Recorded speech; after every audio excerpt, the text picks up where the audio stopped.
votre complicité pour faire en sorte que nous tenions une conférence et non un meeting.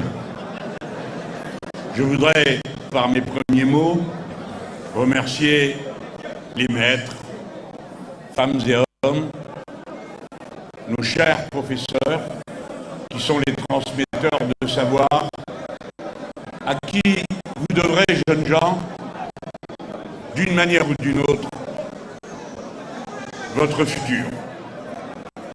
Merci aux autorités, merci aux enseignants, merci au personnel technique qui ont rendu possible cette rencontre et qu'il me soit permis de dire merci à Ousmane Sonko pour avoir voulu cette conférence.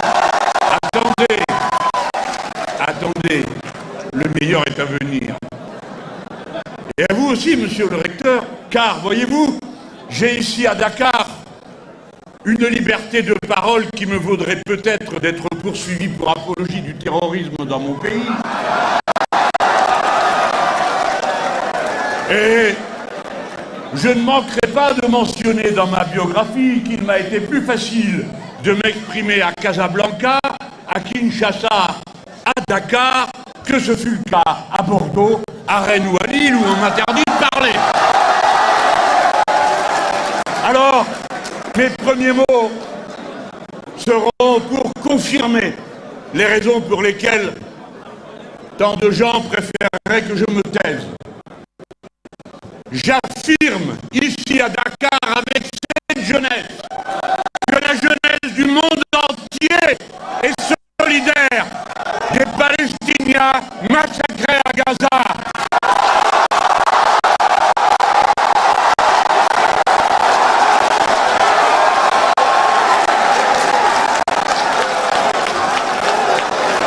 Et pas un instant leur martyre n'échappe à nos consciences. Et le Sénégal peut être fier d'avoir été le premier à donner un passeport diplomatique à Yasser Arafat et à ouvrir ici une ambassade de la Palestine et à reconnaître l'État de Palestine en 1987.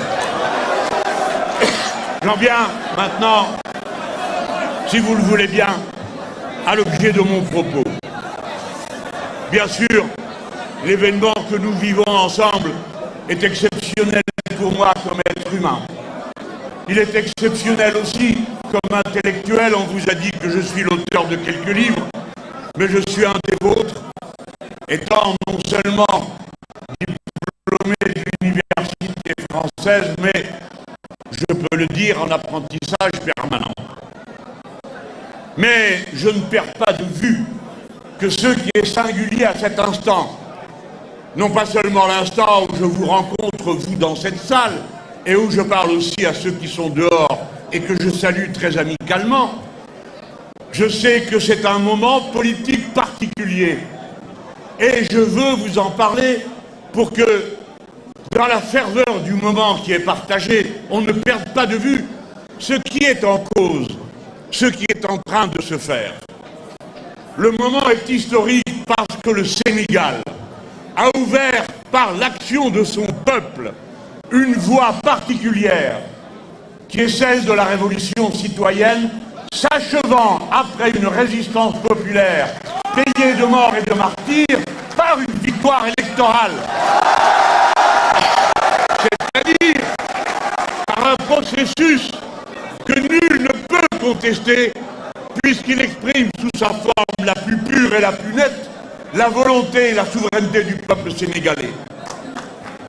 Mais il faudra alors, vous autres tous qui pensez au destin de votre patrie, que vous vous rappeliez à chaque instant que vous êtes composante de l'humanité universelle et composante des Afriques dans leur diversité, car ce que l'on vit au Sénégal, je veux le situer.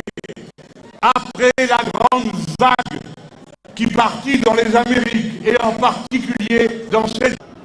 L'art inutile de donner des leçons. Et comme vous, j'avais été sidéré qu'un représentant de mon pays se demande si l'être africain était entré dans l'histoire au moment où peut-être lui allait en sortir. Et pas seulement lui politiquement, mais lui dans le sens de ce qu'il exprime. Et que même on se met là de faire des leçons à la démographie africaine au moment où les Européens feraient mieux de se préoccuper des causes pour lesquelles ils sont aujourd'hui, dans cette génération, en deçà du seuil de reproduction de la société. Bref, que l'Europe va vieillissante avec à peine 25% de sa population de moins de 20 ans, tandis que chez vous, elle est de 50%. Alors l'observateur le plus superficiel, qui connaît le moins de choses sur la vie, c'est au moins une chose, c'est que le futur s'écrit dans la jeunesse. Et bien sûr avec l'aide des conseils des plus anciens, mais s'écrit dans la jeunesse. Si bien que la jeunesse du monde est donc sa dynamique. Et pour nous, Français, quelque chose d'assez particulier. Non, non, ne vous inquiétez pas, j'ai plus de métier que vous, jeune homme, dans cette archive.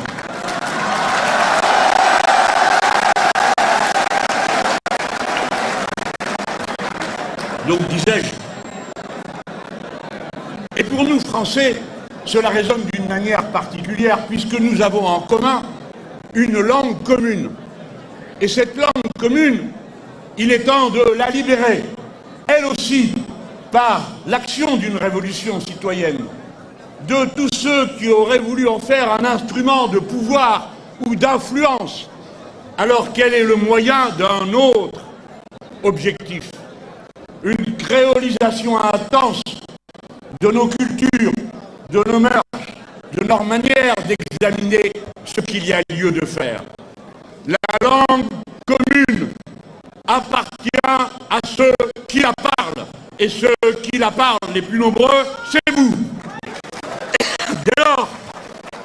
Dès lors, parlant à ce moment, je sais que je vais être écouté, bien sûr, puisque c'est retransmis en France. Je sais qu'on va entendre ce que nous dira Ousmane Sonko d'une manière d'autant plus attentive qu'on sait très bien ce qui se joue ici. Et dès lors, la responsabilité intellectuelle qui est la sienne, à la tête du PASTEF, le mouvement, qui, en quelque sorte, exprime la révolution sénégalaise. Et je dis que les regards sont tournés vers vous. Je vous parle en ami, je vous parle en frère. C'est la première fois qu'à l'occasion d'un de mes déplacements, des gens dans la rue à Paris m'interrompent pour me dire « Alors, vous allez voir Sonko ?» Je n'ai jamais vu ça. Ce qui veut dire que ce n'est pas les Parisiens, c'est les Africains qui vous regardent. Et notre devoir, à vous, les plus jeunes, aux autorités et à nous, qui sommes vos amis et vos partenaires, est un devoir de dignité dans l'action et dans sa conduite, de manière à ce que nous soyons un encouragement à l'action des autres, et non des repoussoirs parce que nous commettrions l'erreur de jugement hâtif, d'impatience qui ne se maîtriserait pas, ou bien de regarder le pouvoir en attendant qu'Ousmane Sonko règle tout, alors que bien sûr il va tout régler, mais seulement si vous vous y mettez.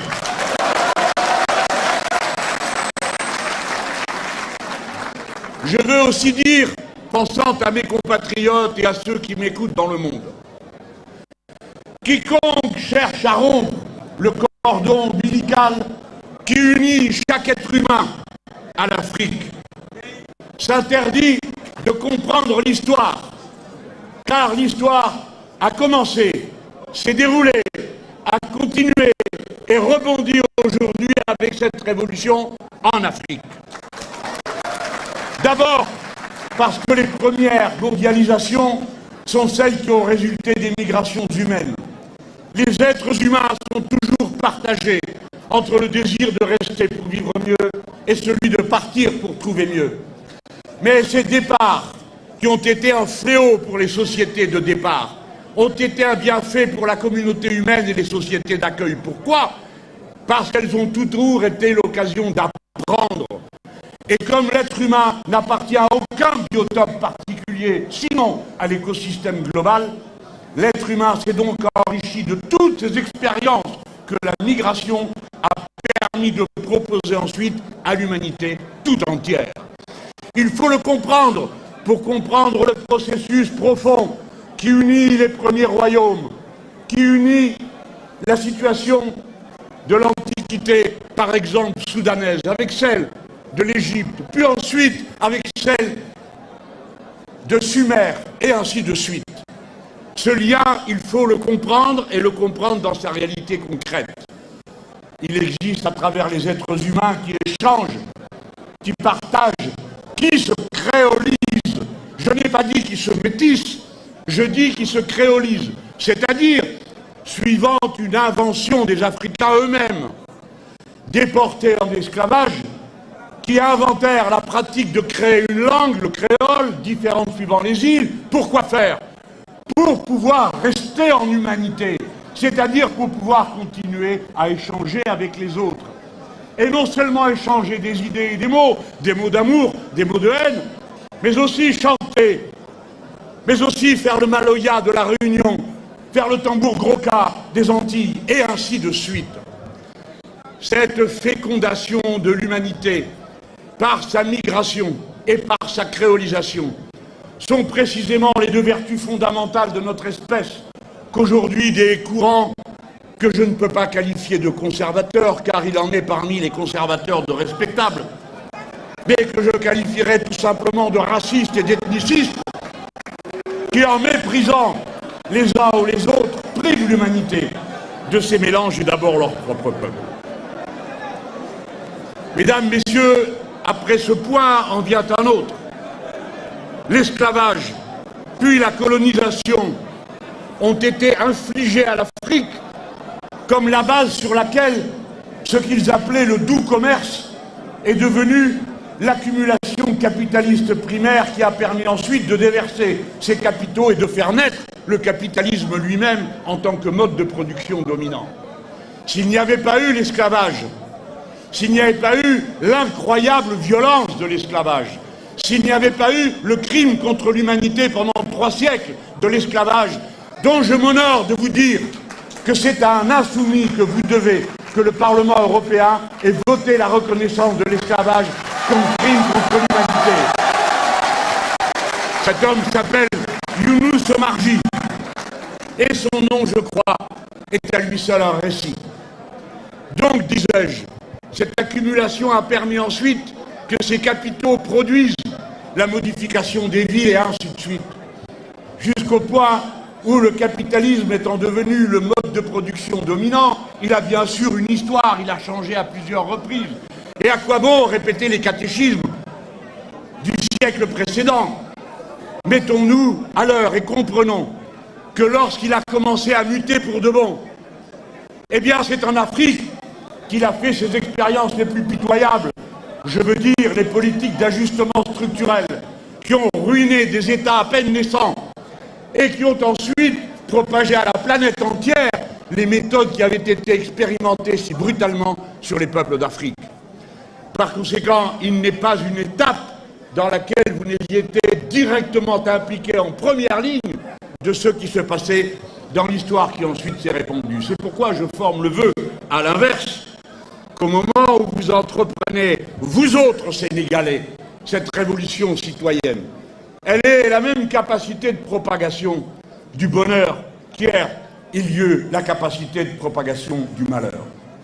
Voilà ce que je vous souhaite, mais ce sera seulement pour dire que si vous vous êtes trouvé dans cette situation, vous voici de nouveau, mais vous ne le savez pas toujours, à l'avant-pointe du phénomène humain tel qu'il est en 2024.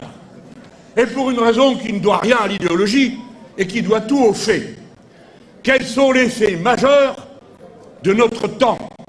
Le premier de celui-ci est le nombre des êtres humains.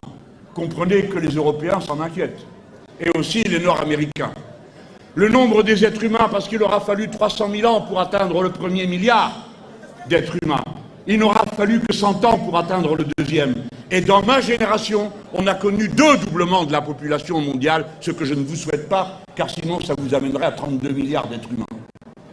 Nous sommes dorénavant 8 milliards. Et à la fin du siècle, nous serons sans doute 11 milliards. Dans le même temps, le continent que l'on nommait le continent vide, l'Afrique, sera en 2100, avec 4 milliards 500 millions d'habitants, quasiment à la moitié du total de la population humaine. Par conséquent, je vous demande d'y réfléchir comme intellectuels que vous êtes, femmes et hommes. L'essentiel du défi que portera l'humanité résultant du phénomène humain de propagation de l'humanité sera sur vos épaules.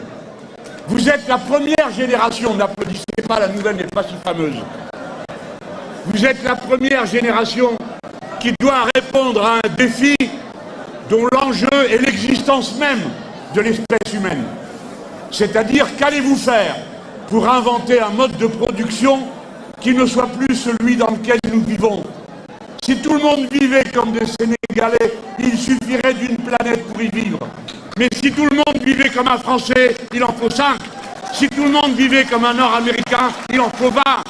Or, cela n'existe pas. Vous êtes donc au pied du mur de cette invention parce que c'est vous qui devrez le régler. Je ne dis pas ça pour flatter, encourager ou je ne sais quoi. C'est un fait. Et le nombre, mesdames, messieurs, a un résultat immédiat. C'est que l'humanité, celle de vos pères et grands-pères, plutôt vos grands-pères, était une humanité rurale, essentiellement, et peu urbaine. Depuis 2008, il vit plus d'êtres humains en ville qu'à la campagne. Et au Sénégal, c'est depuis 2022 que cette transition s'est faite. Si ce sont les villes, alors, sans que j'ai besoin de vous en dire davantage, là encore, si la dynamique est sur ce continent, le résultat s'y trouve aussi, ainsi que son résultat politique. La ville produit des relations politiques particulières. L'homo urbanus n'est pas le même citoyen que celui qui vit dans des communautés humaines éparpillées. Mais quelle vigueur, mais quelle force, quel élan incroyable, pas seulement à Dakar, du fait de sa population depuis 10 ans, mais je me trouvais il y a peu à Kinshasa, qui comptait 1000 habitants en 1920 et qui en compte 17 millions aujourd'hui, et qui voit sa population totale doubler tous les 5 ans. Et je m'interrogeais comme ancien élu local, en quoi consiste le fait de gérer une ville dont la population double à une telle cadence? Est-ce qu'il faut poser dans la dernière rue un bulldozer pour commencer à construire tout de suite la rue suivante, etc. Je ne sais pas comment on répond. Revoilà le défi pour les urbanistes. Et le défi auquel vous devrez répondre maintenant, et auquel vous avez commencé à répondre, si j'ai bien compris, puisque d'ores et déjà vous avez pris des dispositions d'aménagement du territoire pour éviter une urbanisation folle qui aboutirait au résultat inverse de ceux qui la veulent, c'est-à-dire vivre moins bien. Si donc vous avez le nombre, si donc vous avez les villes, alors vous avez la conséquence de tout ça. Pour produire et reproduire votre existence matérielle, vous avez besoin des réseaux collectifs, le réseau de l'eau, le réseau de l'électricité, le réseau des égouts, le réseau de l'alimentation. Et la propriété de ces égouts, de ces réseaux, tantôt publics, tantôt privés, change complètement la condition de ceux qui peuvent ou ne peuvent pas y accéder. Je pense par exemple au réseau de santé. Dès lors, la nouveauté de la situation nombreuse, urbaine, dépendant des réseaux, fait surgir un nouvel acteur social. Ce n'est pas le prolétariat, ça l'inclut, mais ce n'est pas que le prolétariat, c'est le peuple. Et le peuple, c'est ceux qui travaillent, ceux qui ne travaillent pas, ceux qui étudient, ceux qui sont à la retraite, ceux qui ne peuvent pas travailler, etc., etc. Et c'est un acteur politique dont l'existence dépend du mode de relation qu'il a avec les réseaux. Vous croyez que nous ne l'avons pas examiné, à qui vous vous en êtes pris au cours de ce que d'aucuns appellent des émeutes et que nous appelons nous des révoltes? Nous avons bien vu quels sont les réseaux que vous avez mis en cause. Parce que ce sont des réseaux impériaux souvent, et parfois liés à ma patrie. On a bien vu que l'eau est l'affaire de Suez pour 40%. On a bien vu Orange, on a bien vu, etc., etc., etc. Je ne veux pas faire de mauvaise réputation à mes compatriotes, mais si la masse des Sénégalais s'est tournée de ce côté-là pour manifester sa protestation, c'est qu'elle exprimait de cette manière à quel point les réseaux sont les dénominateurs communs du peuple et l'enjeu de la vie du peuple. Tout est dans cette affaire. Et c'est partant de là que, puisque c'est ça l'avant-pointe du phénomène humain aujourd'hui, vous vous trouvez à l'avant-pointe du phénomène politique qui se déduit de cette situation matérielle et des conditions sociales d'existence de ceux qui en dépendent, c'est-à-dire la révolution citoyenne. N'allez pas croire que nous disons révolution citoyenne parce que nous aurions peur de dire révolution socialiste. La révolution citoyenne est autre chose. Elle n'est pas réalisée par des partis d'avant-garde, elle est réalisée par le peuple lui-même, qui se sert des instruments politiques qu'il a à sa portée, le plus souvent son auto-organisation, comme ce fut le cas pour vous, soit dans des ronds-points, comme ce fut le cas pour nous, soit dans des boucles WhatsApp, comme ce fut le cas souvent pour vous et pour nous.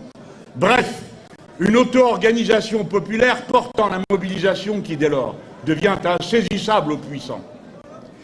Et la révolution citoyenne, oui, est une révolution, parce que son objet est le contrôle populaire, c'est-à-dire la souveraineté du peuple.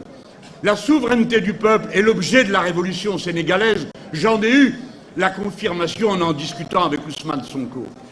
La souveraineté ne peut se détacher de la question de l'indépendance, car on n'est pas souverain quand on n'est pas indépendant. Et l'indépendance, ce n'est pas un statut seulement géopolitique, c'est un statut concret qui signifie rompre les dépendances, devenir autant qu'on le peut, chaque fois qu'on le peut, autosuffisant pour soulager l'humanité universelle du grand déménagement permanent des marchandises auquel elle se livre aujourd'hui, et pour permettre qu'à tout moment soient sécurisés les approvisionnements qui se sont rompus, vous l'avez vu, pendant la crise du Covid.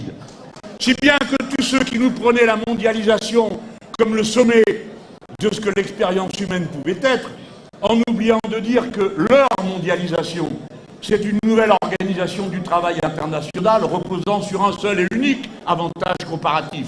Qui on peut moins payer ou on peut mieux saccager sans payer. C'est-à-dire une irresponsabilité sociale et environnementale qui est une des questions majeures de notre temps pour ce qui est du contrôle politique. Donc, si souveraineté et indépendance vont ensemble, chacun comprend que la liberté va avec. Et que son enjeu, la liberté, est le contrôle populaire. C'est pourquoi cette révolution est dite citoyenne, puisque son moyen est citoyen, les citoyens, et son objectif est la citoyenneté. Ensuite, quel programme sera appliqué? C'est ce que nous allons voir. C'est ce que nous allons voir. Mais aucun pouvoir issu d'une révolution citoyenne ne peut, et souvent ne veut, échapper à l'injonction qu'il a reçue des masses, permettre cet autocontrôle. Mais surtout, l'implication. C'est pourquoi je partage avec le PASTEF une idée fondamentale de l'action politique. Elle doit être inclusive. Elle ne doit pas être de surplomb. Elle n'est pas une injonction que les dirigeants font aux masses. Elle est une osmose. Et pour mieux dire, une symbiose, une complémentarité des niveaux d'action. Si cette complémentarité se rompt, alors le pacte politique lui-même se rompt. Toute la question posée. Et donc pour nous tous, et d'abord pour nous qui théorisons, quelle sera dans les processus qui vont venir la place de l'initiative populaire. Ce n'est pas une question simple à régler. Il ne suffit pas de dire « il y a qu'à, faut qu'on, on voudrait que » et réclamer comme si on était au pied d'un arbre de Noël. Il s'agit de s'impliquer, d'intervenir et de trouver les formes qui permettent de rendre cette insertion inclusive pour la patrie tout entière. Voilà pourquoi j'approuve et je trouve marquant pour nous que le PASTEF se dise parti patriote. Car voyez-vous, l'idée de nation est née dans mon pays. Mais à l'époque, elle voulait dire non au royaume. Elle voulait dire le peuple. Et le mot a été récupéré. Si bien qu'à la fin, la nation est devenue le prétexte à la barbarie. Elle a donné le nationalisme. Mais le patriotisme, ce n'est pas le nationalisme. Le nationalisme, c'est la haine des autres. Le patriotisme, c'est l'amour des siens. Et en cela, les deux concepts, aujourd'hui, s'opposent. Mais c'est évidemment le statut de citoyen qui règle tout. À partir de là, si vous êtes dans une révolution citoyenne, et vous êtes dans une révolution citoyenne, alors il s'agit de déployer, je ne vais parler que de la partie la plus simple pour moi, puisque je suis français, c'est-à-dire que je ne suis pas sénégalais, à moins que vous décidiez de me donner une carte d'identité. Mais pour l'instant, ce n'est pas le cas. Et je crois que vous n'avez pas besoin de moi pour trouver des bonnes idées. En tout cas, on peut les partager. Si indépendance, souveraineté et liberté sont liés avec la citoyenneté, alors il faut que dans l'arène internationale, on voit surgir une nouvelle politique. Une politique réellement non alignée. Et une politique réellement non alignée, ça ne veut pas dire être neutre. Ça ne veut pas dire je ne m'occupe pas de ce que vous faites. C'est l'inverse. Ça veut dire je me mêle de tout, mais sur la base des mêmes principes tout le temps. C'est-à-dire le contraire de ce que font les Européens et les États-Unis d'Amérique. Qui font des leçons à la terre entière sur les droits de l'homme, la démocratie et le reste, et qui ensuite se dépêchent de regarder ailleurs pendant qu'on massacre des milliers de gens dans une région du monde comme jamais on ne l'a fait depuis les génocides précédents. Ne perdons pas de vue qu'il en faut les moyens intellectuels. Et le premier des moyens intellectuels est de rompre avec l'idéologie qui a pourri toute la fin du XXe siècle. Cette idéologie, les Allemands lui ont donné un nom. Ça s'appelle l'ordolibéralisme. En gros, ça veut dire la politique ne se mêle pas d'économie. Car l'économie ferait l'objet d'une autorégulation spontanée par la main invisible du marché qui réglerait tout. Tant et si bien que les politiques de tous les États ont consisté pour l'essentiel à faire toutes les règles. Et que tous les libéraux qui ont été au pouvoir sur un programme libéral dont ils se sont réclamés, à commencer par le prédécesseur, ici même, dans ce pays, tous les libéraux qui n'avaient que le mot liberté à la bouche ont tous fini comme des brutes, comme des gens qui persécutaient leur propre peuple. Pourquoi? Parce que ceux qui veulent que le marché s'exprime spontanément passent leur vie à déréguler. Et que la dérégulation aggrave les inégalités, puisqu'elle réserve les services à ceux qui peuvent se les payer. Donc l'action de l'État consiste à tout défaire. Et on attend que le marché le remplace. Naturellement, ça ne se produit jamais. Ce qui le remplace, c'est le pillage. Et contre le pillage, les peuples très vite se mettent en mouvement pour des raisons qui n'ont rien d'idéologique. Ils veulent manger, la belle affaire, ils veulent boire, ils veulent se soigner, ils veulent éduquer leurs enfants. Et cela suffit à faire des révolutions. Il n'y a pas besoin de programme plus compliqué que celui-là. Et voilà comment, à chaque fois, cela finit dans des répressions qu'on n'imaginait pas. Dans mon pays, comme dans bien d'autres. Et si je mentionne mon pays, c'est parce qu'il n'est pas avare de donner des leçons aux autres sans se soucier de savoir ce qu'il fait lui-même. Je voulais le dire devant vous, avant de vous dire, vous avez sans doute la responsabilité à ce moment. Compte tenu du fait que toute l'Afrique vous regarde, compte tenu du fait que ce que vous dites compte pour tout le monde, comme je l'ai vu à d'autres moments sur le continent latino-américain, vous avez une responsabilité singulière, qui est de proposer une direction dont vous faites la démonstration. Toute l'Afrique attend et regarde cela. Et en matière de relations internationales, vous pouvez être ceux qui vont faire naître un nouvel internationalisme. Non pas celui qui va répéter, qui est nécessaire, la lutte contre les impérialismes. Évidemment, cette question est toujours d'actualité. Mais il faut faire surgir, à côté de la volonté de contrôle sur les conditions dans lesquelles se produit la production et l'échange, qui est absolument indispensable, il faut faire surgir aussi une attention singulière à ce qui est de la production intellectuelle, spirituelle. Et vous autres Sénégalais, si vous faites le même parcours que moi, vous finirez par aller un jour ou l'autre regarder ce que racontait Senghor sur sur le style, parce que si on peut le discuter comme homme politique, comme penseur, il a eu quelques intuitions absolument extraordinaires qui peuvent être encore d'actualité. Et parmi celles-ci, quelque chose qui est fondamental.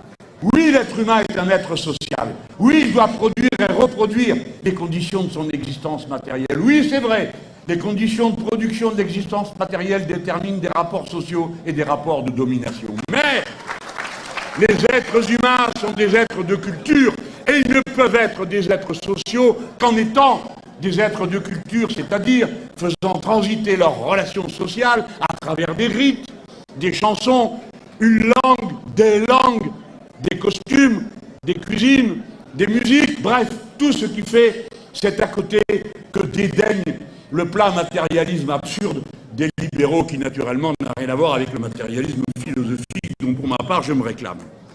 En tout cas, cette double vigilance, c'est elle qui peut faire l'objet, non pas de grandes déclarations que l'on ferait, d'affirmations de concepts. Cela est toujours utile, car les idées mises au net permettent de penser honnête.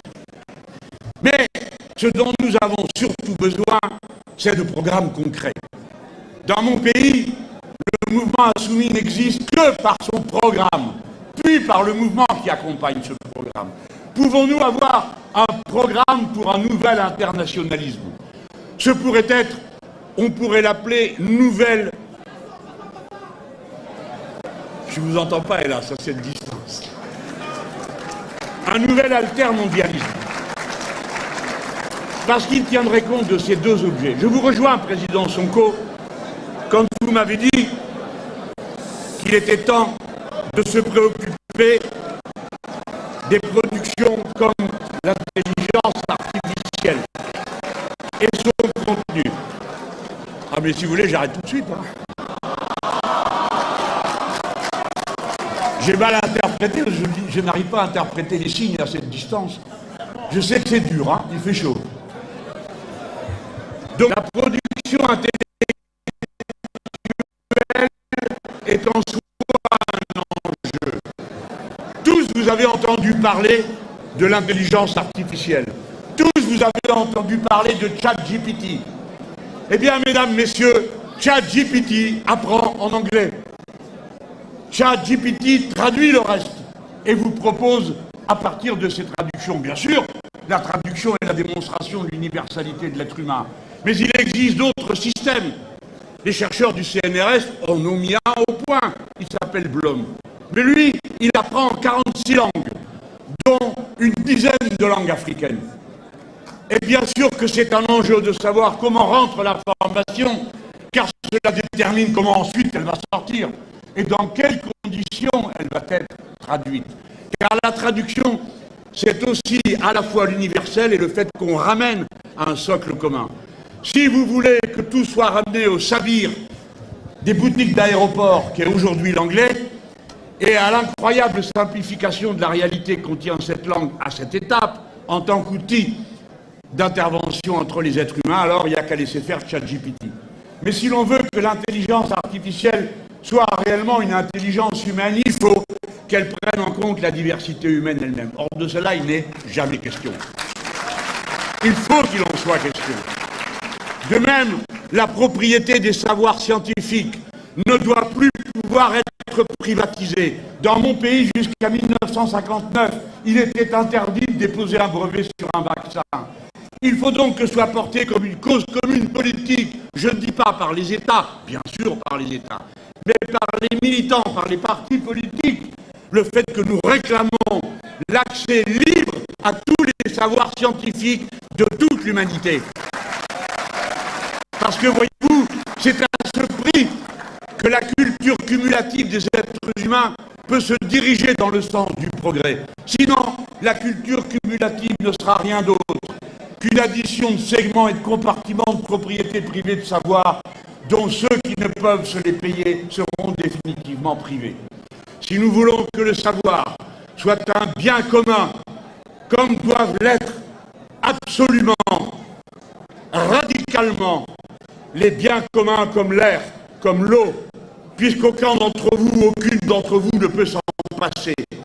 Il faut l'action politique pour libérer le savoir des chaînes de l'argent, libérer le savoir de l'impérialisme, libérer le savoir de la propriété, de l'usage exclusif d'une langue.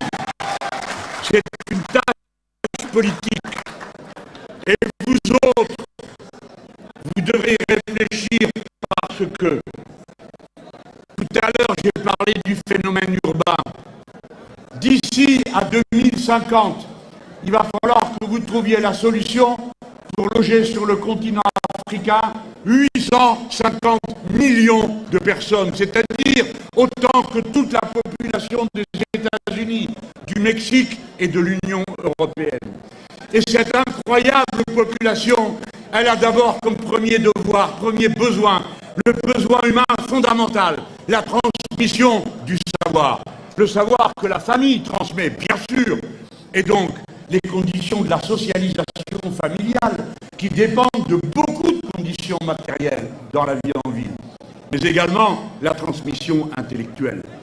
C'est par millions et millions qu'il vous faut scolariser des jeunes gens, par millions et par millions qu'il faut vous les amener jusqu'au niveau de l'enseignement supérieur où vous avez l'honneur et le bonheur aujourd'hui de vous trouver, vous qui m'écoutez. Car sans savoir, il n'y a pas d'issue à la crise. La crise de l'humanité se résume à la crise du contrôle des citoyens sur leur société. Il n'y a pas de solution au fait que le changement climatique étant commencé, et puisqu'il est irréversible, alors il va nous falloir inventer tout, de A jusqu'à Z, de la nouvelle condition humaine avant la fin du siècle.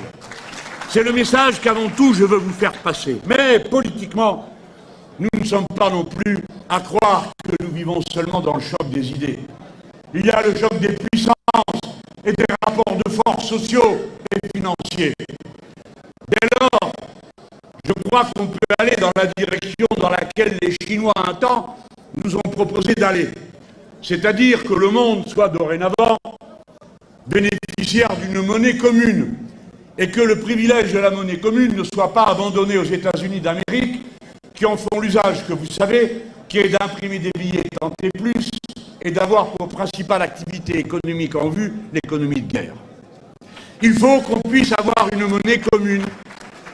Et j'ai noté que parmi les premières dispositions prises par le gouvernement en place et par son Premier ministre, l'objectif de la révolution citoyenne d'en avoir sans cesse, qui n'a pas l'intention de dire à chacun comment il doit vivre, mais qui a bel et bien l'intention non seulement de changer les conditions sociales, mais aussi de changer les conditions culturelles et intellectuelles du monde entier pour en faire une humanité qui soit une humanité intervenante, une humanité citoyenne.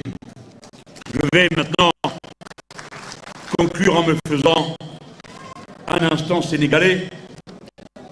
Alors, j'ai fait une pile de citations. Comme j'ai dû replonger dans Senghor, j'ai retrouvé les liens qui unissaient à des penseurs qui me sont chers. Et je me suis demandé si j'allais vous donner du Bergson, connu des étudiants en philosophie, du moins. Je vous propose d'abord Bergson et ensuite une sénégalaise. Bergson sur une phrase, mais qui manifeste tellement le besoin d'une pensée ouverte parce que le monde reste en devenir ouvert. Le déterminisme qui est à l'œuvre dans la nature, bien sûr qu'il y est, n'est pas un déterminisme linéaire. Les professeurs de sciences de cette université le savent. C'est un déterminisme probabiliste. Et on aurait gagné du temps si on avait écouté Condorcet quand il s'en est aperçu. Mais cette phrase que j'ai trouvée chez Bergson, qui correspond si bien à sa pensée d'un monde sans cesse ouvert, en même temps que déterminé. Il dit, le futur, ce n'est pas ce qui va arriver. Le futur, c'est ce que nous allons faire. Réfléchissez bien à la portée de cette phrase, car ensuite il vous faut la vivre avec la détermination d'une Sénégalaise, Fatou Ndiom, femme de lettres.